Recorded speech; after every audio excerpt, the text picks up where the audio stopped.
오늘 말씀은 에베소서 1장 1, 2절 말씀입니다. 하나님의 뜻으로 말미암아 그리스도 예수의 사도된 바울은 에베소에 있는 성도들과 그리스도 예수 안에 있는 신실한 자들에게 편지하노니 하나님 우리 아버지와 주 예수 그리스도로부터 은혜와 평강이 너에게 있을지어다. 아멘.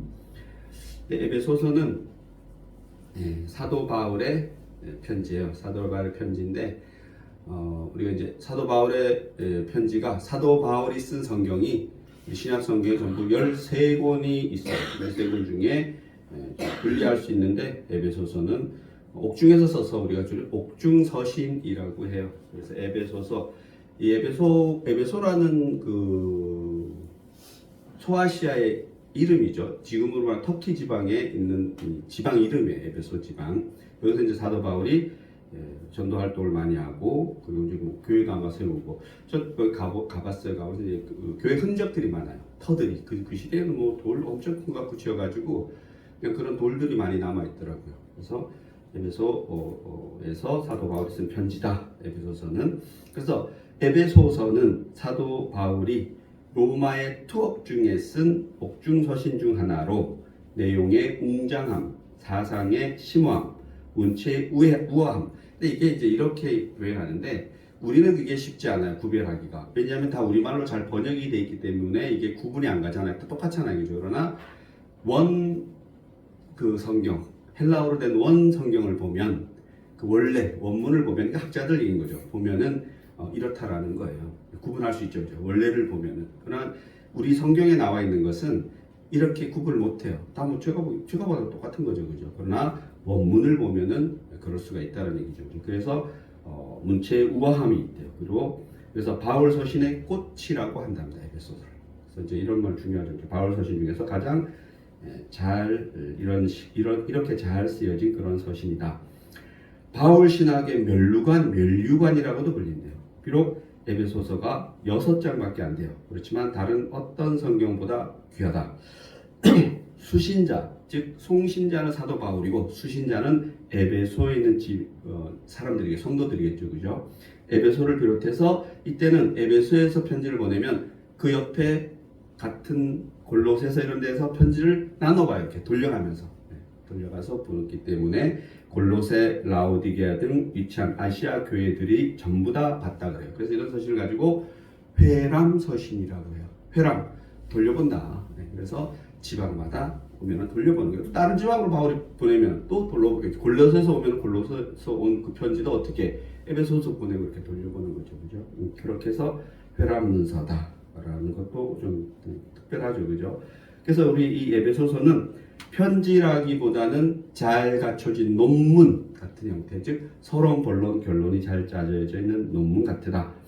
로마서가 이론적이고 골로새서는 논쟁적이고 갈라디아서는 많이 질책이고 갈라디아서도 보면은 막 뭘 꾸짖는 말이죠, 그죠? 나 에베소서는 명상적이다. 아주 특별하죠, 그죠? 그러나 우리가 이런 거 볼 수 있어요. 구분하면은 여기는 특별히 논쟁도 없고 뭐도 없고 약간 명상적이다라는 게 에베소라는 거예요. 그래서 에베소서는 고린도 전후서, 갈라디아서, 골로새서에서 볼 수 있는 것 같은 논쟁이나 대화나 수신자들의 형편이나 골로새서 같은 거 수신자들의 형편이에요. 골로새 지방의 형편, 논쟁거리 그런 것들을 가지고 해결이 안 되니까 이제 사도 바울이 해결해 주는 거죠, 그죠? 그런 것이 없다라는 거예요. 그래서 에베소 교회에 문제가 있어서 이 문제를 해결하기 위해서 쓴 편지가 아니라는 거죠. 그럼 뭐냐? 우리 오늘 읽은 중에 하나님의 뜻 이렇게 나왔듯이 하나님의 구원에 관한 온전한 진리와 그 구원의 놀라운 풍요함과 하나님의 계획과 하나님의 온전하심과 하나님의 놀라운 교회의 모습만 그대로 전해주기 위해서 지극히 논리적으로 잘 전개된 한 편의 논문 같다라고 얘기해요. 그러니까 명상록 같다. 이런 또 가지면 에베소 좀 새롭게 다가오겠죠, 그죠? 그래서 오늘 이렇게 이걸 잊어먹지 마시고 집에 가시면 몸이 힘들더라도 6장밖에 안 되니까 에베소 천천히 한번 읽어보는 거. 에베소는 다른 서신들 바울 서신처럼 뭐 무슨 교회 문제가 있거나 뭐 싸운 전투적이거나 이런 것이 아니라 그냥 하나님의 교회에 하나님의 뜻이 어떻게 잘 전달되어 있는가 하는 상당히 평온한 그런 서신에 가까운 거죠, 그죠? 그래서 에베소서는 교회의 통일성과 보편성을 설명하는 신학적 논문으로 예정론, 그 좀 어려워요. 예정론이 뭔지 알죠, 그죠? 하나님이 다 정했다는 게 예정론. 우리 이렇게 예배 드리는 것도 다 예정돼 있다라는 거죠, 그죠? 그게 예정론, 그리스도론, 예수론이고 구원론, 교회론, 성령론, 뭐 이런 거 갖고 논문을 다 쓰는 게 이런 게 큰 주제예요. 이런 것이 신학적 이런 교리가 에베소서에 다 있다 없다? 다 있다. 그래서 교류했는데 모두 하나의 깊은 신학적 주제를 가지고 있다. 그것은 그리스도 안에서 통일이라는 주제다. 하나님의 창세전의 계획이 무엇이며 어떻게 그가 그 계획을 이루시고 그리스도인이 이 계획을 위해 해야 할 일이 무엇인지 다 갖춰져 있는 거죠. 그죠? 하나님 왜 창조했는지, 우리가 이 땅에 왜 왔는지, 우리가 이 땅에서 뭘 해야 되는지 에베소서에 잘 나타나 있다. 이러한 주제를 해가는 중요한 키워드가 바로 하나님이다. 바울이 쓰는 하나님이다. 하나님의 주권에서부터 에베소서는 시작된다. 바울에게 있어서 그의 신학의 첫 출발은 항상 당연히 하나님이죠. 그죠? 예수 그리스도의 종이죠. 다음 키워드는 에베소에서는 교회의 비밀, 교회가 무엇인가라는 교회의 비밀에 대해서 많은 부분에 대해서 이야기합니다. 감추어졌던 비밀이 드러난 사실을 말하고, 그리고 세 번째 키워드는 사랑, 놀라운 구원의 대드라마가 사랑에서 시작해서 사랑으로 끝난다. 이게 에베소서의 내용입니다. 그래서 사도행전의 마지막 장은 바울이 죄인의 몸으로 로마에 도착하여 2년 동안 연금 상태에서 하나님의 말씀을 전파하는 거예요. 이게 사도행전 28장 30절 내용이에요. 전파하는 내용인데 에베소서를 통해 바울은 에베소서니까 사도행전적 교회의 모습에서 한 걸음 더 나아가서 에베소서에서는 바울은 하나님의 이상적인 교회의 모습이 무엇인지, 하나님이 원하는 참다운 성도는 어떤 사람인지, 믿음이라고 하는 것은 무엇인지, 예수 믿는다는 것은 또 무엇인가 하는 등의 문제를 완전하게 요약해 준다. 좋은 것 같아요. 우리에게 좋은 그런 지금 시점에서 우리들이 다시 한번 정리할 수 있는 그런 말씀이 에베소서라고 생각합니다. 제가 에베소서를 왜 하기로 했는지 잘 모르겠어요. 그냥 어제 저녁에 새해 어쨌든 친년 송구영실 제가 했으니까 첫 예배를 드렸는데 내가 새해 오후 예배를 뭘로 할까? 근데 에베소서가 문득 그래서 이렇게 봤어요. 그러니까 이거 딱 전하기 좋은 내용이다 이렇게 또 감동이 왔어요. 늘 성경을 보면 볼수록 다른 걸 들은 것 같아요. 그래서 에베소서를 정했습니다. 그래서 에베소서를 통해서 들려주는 하나님의 메시지를 이해하기 위해서는 일단 에베소서에 나오는 중요한 단어들을 먼저 조금 살펴볼게요. 그리스도 안이라는 단어가 잘 나와요. 에베소서에 보면 그리스도 안, 우리 그리스도 안이라는 말을 많이 쓰잖아요. 그죠? 성경에서는 에베소서에 자주 등장한다. 굉장히 많이 나온다. 에베소서를 통해서 하나님의 구원의 경륜과 비밀과 섭리와 그리스도인의 몸으로서의 교회를 설명할 때 제일 많이 사용하는 단어가 그리스도 안인데 1절, 3절, 6절, 12절, 15절, 20절, 또 2장의 10절, 13, 3장의 11절, 4장의 21절 등 그리스도 안이라는 단어가 많이 나온다. 뭐가 많이 나온다?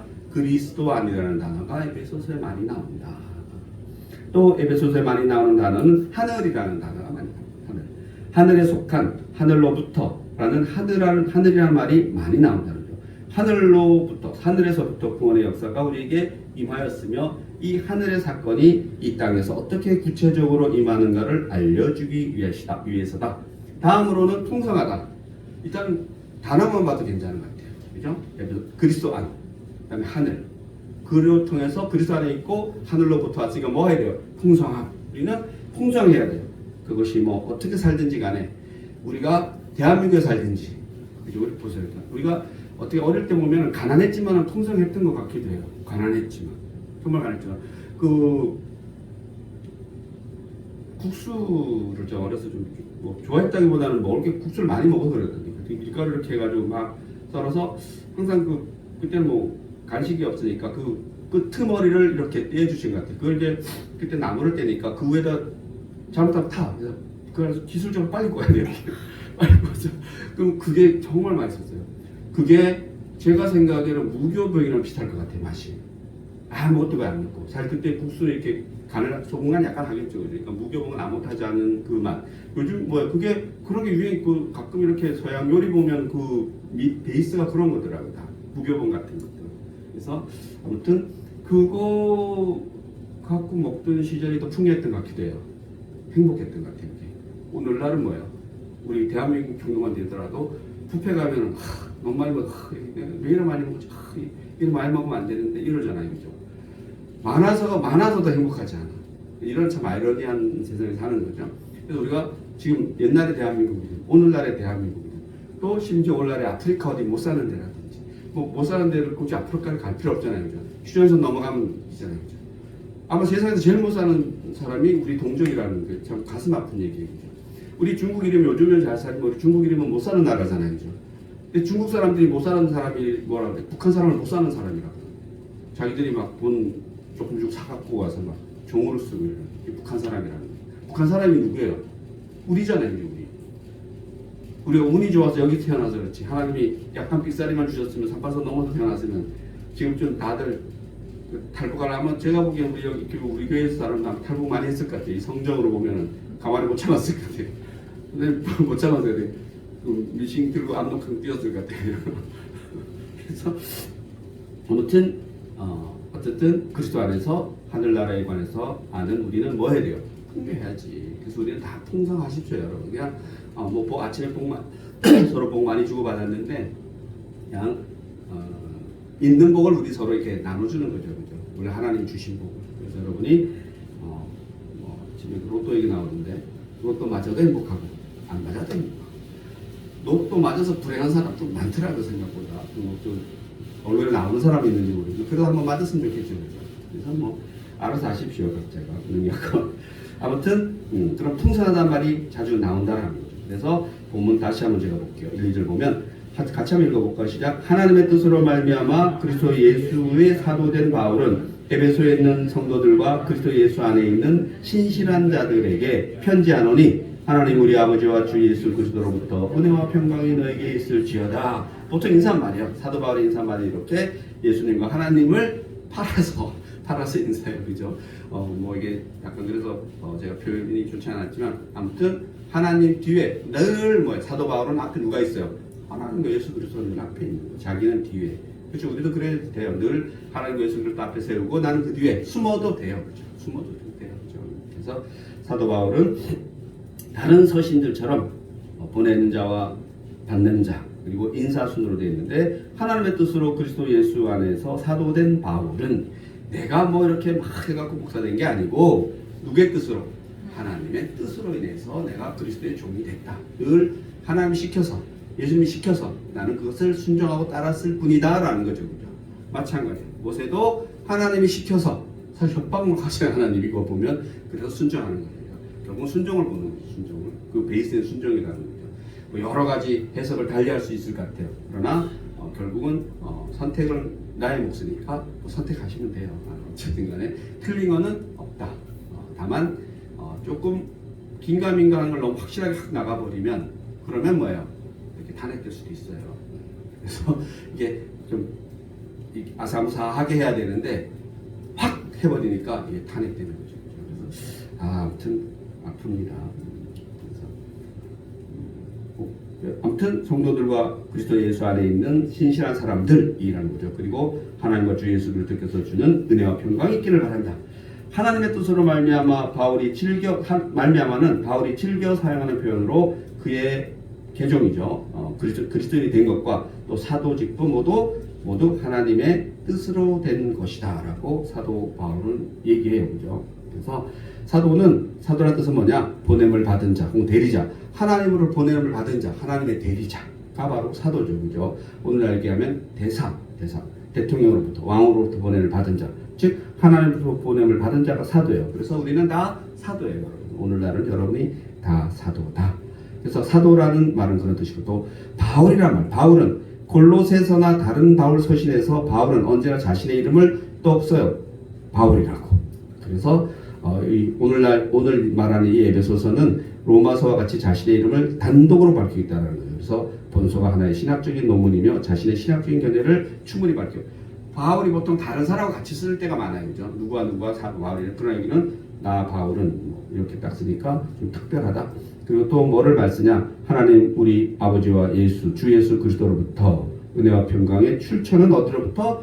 하나님 우리 아버지와 주 예수 그리스도로부터, 그리고 은혜는 특별히 예수 그리스도의 삶과 죽음과 부활과 계속되는 현존에서 오는 하나님의 은혜다라는 그런 뜻의 용어라는 거죠. 그것은 무엇보다도 인간들에 대한 하나님의 너그러운 관용에 나타나며 인간을 멸망에서 구원하며 죄를 용서하며 자신의 힘으로는 도저히 할 수 없는 그러한 일들을 이룩하는 능력을 어디로부터?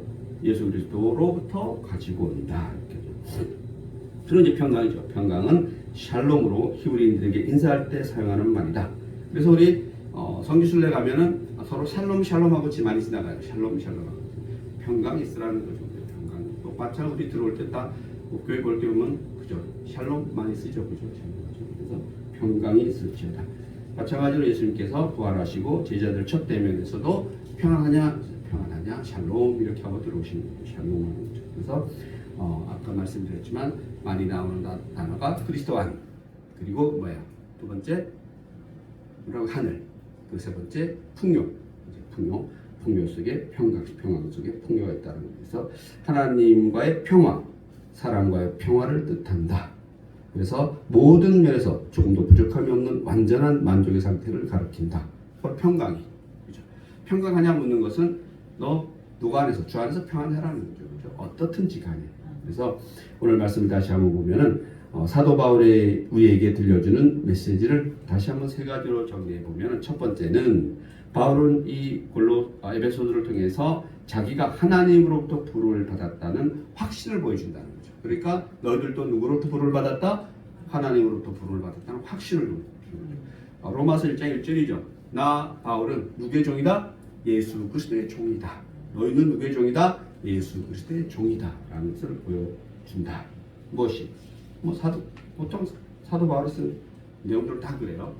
하나님의 종, 예수 그리스도의 종.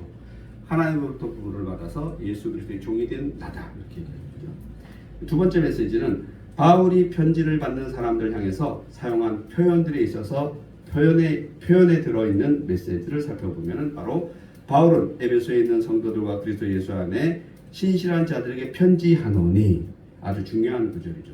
그래서 바울은 이 표현을 통해서 예수 믿는 사람은 어떤 사람인지 세 가지로 요약하는데, 첫째, 성도들이라는 표현이죠. 예수 믿는 사람들은 성도들, 거룩해서 구별받은 사람들이 우리 성도들이라고 얘기해요. 거룩하게 예수님 안에 있는 사람들을 성도들이라고 얘기한다는 거죠. 그래서 우리가 교회 성도 이러면은 뭐 직책이 낮은 성도, 그다음 집사 이런 게 아니고, 성도라는 것은 예수에게 속해 있는 사람이 성도다, 이렇게 표현한다라는 거죠.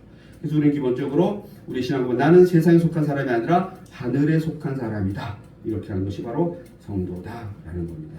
그래서 예수 믿는 사람은 거룩에 대한 열망이 있어야 되기 때문에 성결에 대한 열망이 있어야 합니다. 성도는 뭐하다? 거룩하다, 구별됐다, 이렇게 하는 거죠. 그 다음에 신실한 자들이라는 표현이에요. 신실한 자들. 성도인데 신실한 자들이다. 누구에게? 하나님에게, 하늘에게, 예수님에게. 신실한 자들. 신실하고 믿을만하고 의뢰할 만한 사람들의 뜻 외에 더 근본적인 뜻인데, 신실한 사람은 하나님께 대해서 신실한 믿음을 가진 사람이다. 이런 사람이 바로 그리스도인이다. 바로 성도란 신실한 사람, 그리스도인이다. 그리고 또 하나는 그리스도 안에 있는, 우리 누가 안에 있다? 그리스도 안에. 그래서 중요한, 에베소서의 중요한 단어 중에 하나가 그리스도 안이다. 우리 누가 안에 있다? 그리스도 안에 있다. 중요하다는 거죠. 그죠? 그런 이야기를 하고 있다라는 겁니다. 그래서 그리스도 안에 있을 때만이 우리는 새 사람, 새 모습이 될 수 있다. 그래서 2025년을 시작하는 우리가 생각해야 될 것은 그리스도 안에 있다. 결국 내가 새 사람이다. 새로운 모습으로 또 2025년을 잘 맞이해야 된다는 거죠. 이제 큰 게 세 번째 메시지는 1절에 이러한 성도요, 신실한 자요, 그리스도 안에 있는 사람이 받는 두 가지 축복이 있는데, 그것은 바로 은혜와 평강이다. 아까 얘기했지만 은혜와 평강이다. 풍성한 은혜, 그 풍성한 은혜, 하나님부터 받은 풍성한 은혜는 우리에게 무엇을 가야 된다? 평강이 와야지 풍성한 은혜죠. 그래서 늘 내가 믿음 생활 잘하고 있나는 어떻게 체크하면 될 것 같아요. 나 평강한가? 예수님 물어보는 거예요. 너 평안하냐? 늘 예수님이 내게 너 평안하냐? 무슨 일을 하든지 이렇게 어디로 갈까요? 할 때 뭐야? 너 평안하냐? 이쪽으로 침을 뱉을까요? 이쪽으로 침을 뱉을까요? 평안하지 않으면 어떻게 돼요? 침을 삼켜야지. 근데 이게 뭐 뱉을만 한데도 또 뱉어야죠, 그죠? 근데 그 길 가다 찍하면 돼안? 마음 평안해요? 평안하시니까? 그러진 않죠, 그죠? 그래요, 맞죠. 그런 사람 있어요, 그런데 그죠? 지하철 안에서도 뭐 저는 그런 분 만나면 입을 확 그래서 바로 평안하냐, 은혜와 평강이라는 얘기입니다. 그래서 은혜 없이는 그리스도의 삶이 시작되지 않는다라는 겁니다. 그죠? 은혜로 말미암아 우리는 구원을 받습니다. 그 은혜로 말미암아 뭘 받아요? 구원을 받아요. 우리는 하나님의 은혜 없이는, 외부적인 은총 없이는 구원이 있을 수 없다라는 거죠. 그것을 우리가 믿느냐? 네, 믿습니다. 하나님의 은혜 없이는 구원을 시작할 수 없다라는 겁니다. 그러므로 은혜는 구원과 믿음의 시작이다. 뭐다? 은혜는 구원과 믿음의 시작이다. 그래서 저는 개인적으로 은혜라는 이름을 가진 사람은 참 행복하다고 생각해요. 은혜라는 이름이 의외로 많아요. 그죠? 은혜. 그죠? 그래서 김은혜든 박은혜든 뭐든지 간에 은혜. 뭐야? 하나님의 은혜를 알았으면 좋겠어요. 우리 은혜를 모르면 시작을 못해. 외부적인 즉 하나님의 은혜를 모르면 우리 기독교는 기본으로 되지를 않아. 아니면 그 반대가 뭐냐면 내가 뭐를 열심히 해야지 하나님이 복 주신다는데 우리는 그 딱 반대. 하나님이 먼저 복을 주시는 걸 우리는 어떻게 받으면 돼. 그 받는 복을 가지고 뭐 하면 돼? 나누면 돼. 너무 간단한 거야. 그래서 먼저 받는다, 먼저 준다. 먼저 받는다. 우리 먼저 받는다예요. 뭐 다른 사람 다른 종교에서 보기도 그러나 너네는 그럼 너무 이기적이지 않아? 너무도 몰라 너무 모르는 사람이에요. 신은 받는 걸 좋아하는 게 아니라 뭘 좋아하겠어요? 주는 걸 좋아하겠지. 안 그런가요? 신이 받는 걸 좋아해? 그럼 뭐야 그거? 그럼 신이 뭐 필요한 게 있나? 제가 볼 때 필요한 게 있으면 신이 아니지. 신이 돈이 필요한가?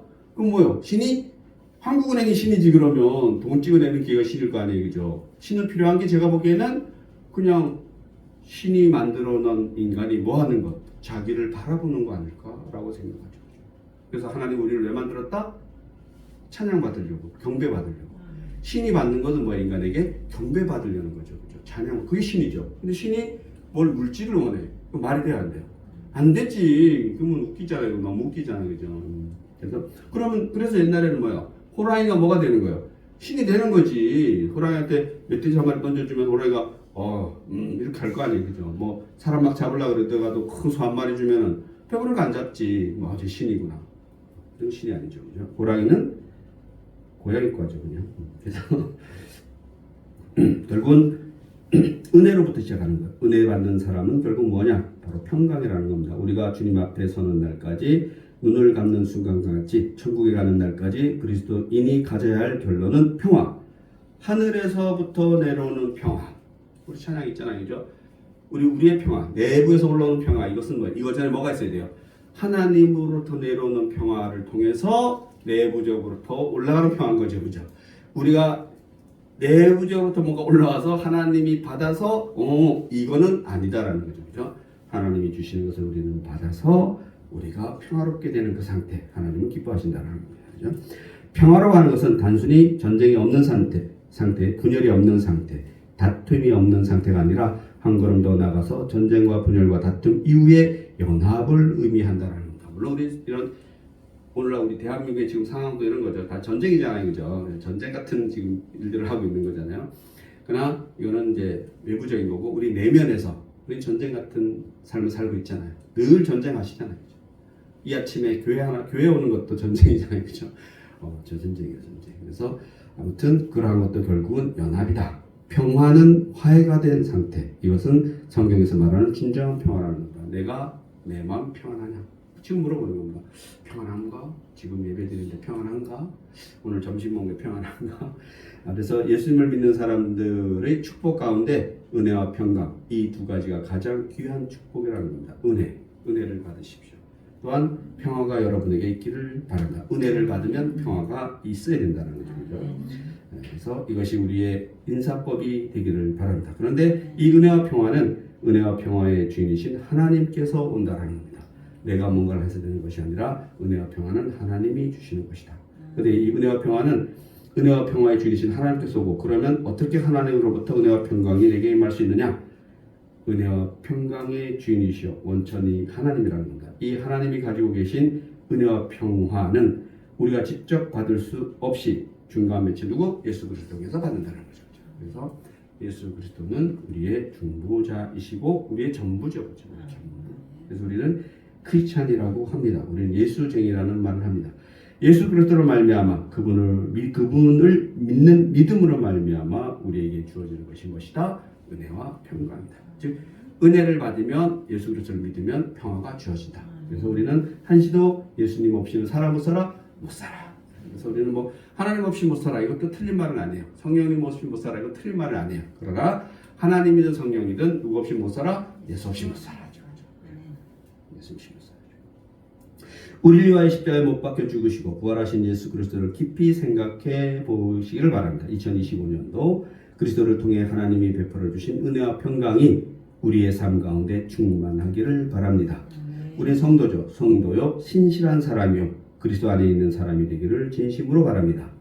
우리 모두가 주님 앞에 서는 날까지 나는 하나님으로부터 부름받았다. 나는 하나님의 사람이다. 나는 예수님의 제자다라는 확신을 가지고 매 순간순간 승리하는 삶을 살기를 바랍니다. 기도하시겠습니다. 하나님 너무나 감사합니다. 오늘 또 귀한 말씀을 통해서 그리스도 안에 그리고 하늘나라에 속한 우리 참된 우리가 온전하게 평화를 누리기를 바랍니다. 하나님의 온전한 은혜를 받아서 예수 그리스도의 이름으로 평화가 제게 우리에게 있기를 원합니다. 감사드리며 예수님의 이름으로 기도드립니다.